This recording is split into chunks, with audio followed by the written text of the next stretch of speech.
7. Maus frutos da semente de religião. Todavia, essa mesma semente tanto se corrompeu que só produz frutos ruins.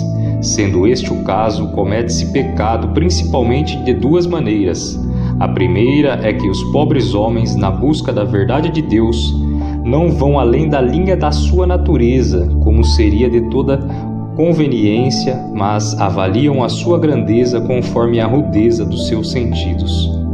Com isso, não percebem que quanto mais se empenham em conhecer a Deus desse modo, mais o fazem fruto da sua imaginação, criando-o de acordo com a presunção que os domina.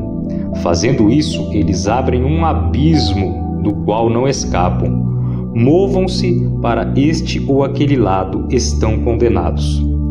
Assim é porque tudo quanto se esforçam para fazer, para servi-lo, lhes é inútil. Nada disso é levado em conta, pois não é a Deus que honram, mas as imaginações do seu coração. Pois a inútil coberta que muitos costumam querer usar para desculpar a sua superstição foi destruída. Acham eles que toda aparência de religião, seja esta qual for, mesmo quando desenfreada, é suficiente, mas não consideram que a verdadeira religião deve ser como sua regra universal, a conciliação com a vontade de Deus. Saiba-se que Deus não muda, não é um ser fantasioso que se transforma ao gosto de cada um.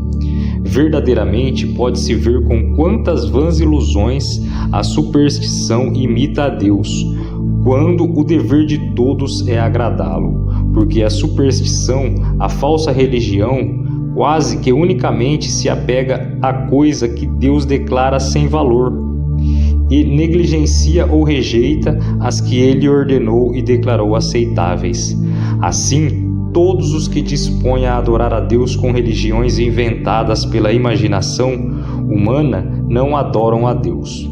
Adoram, sim, as suas fantasias, pois não se atreveriam a zombar de Deus dessa maneira, a não ser que o tivessem criado às semelhanças das suas fantasias.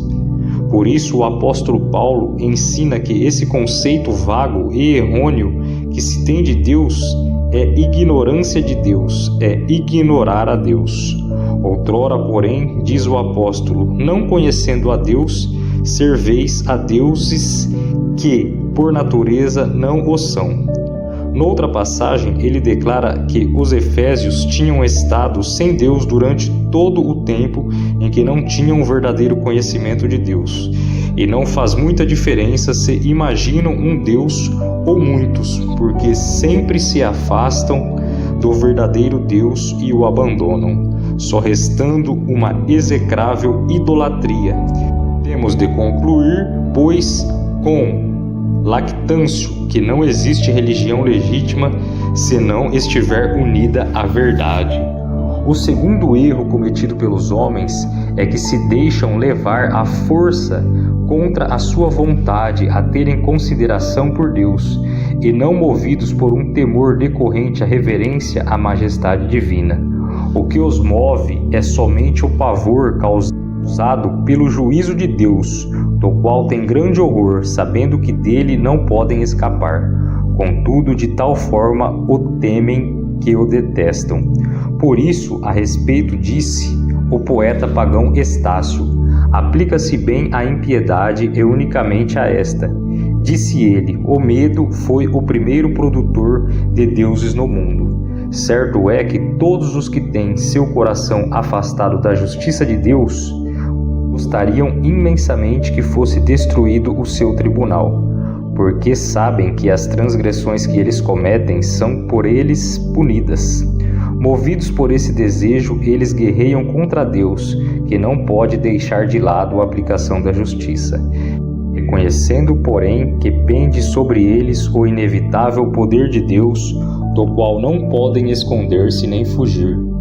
Temem, e assim, para não parecer que eles desprezam totalmente a majestade divina, procuram cumprir esta ou aquela forma aparente de religião. Todavia, enquanto isso, não param de contaminar-se com toda espécie de vícios e empilhar pecado e mais pecado, até violar inteiramente a santa lei do Senhor e dissipar toda a sua justiça. Nem ao menos se deixam conter por este falso temor, permanecendo em seus pecados e em sua vanglória, e dão rédeas soltas à sua intemperância carnal, em vez de se restringirem sob o governo do Espírito Santo. Mas, como tudo isso não passa de uma sombra vã de religião, que resumidamente o qual é o verdadeiro conhecimento de Deus, que somente ao coração dos fiéis ele instila, como também o amor pela piedade que acompanha esse conhecimento.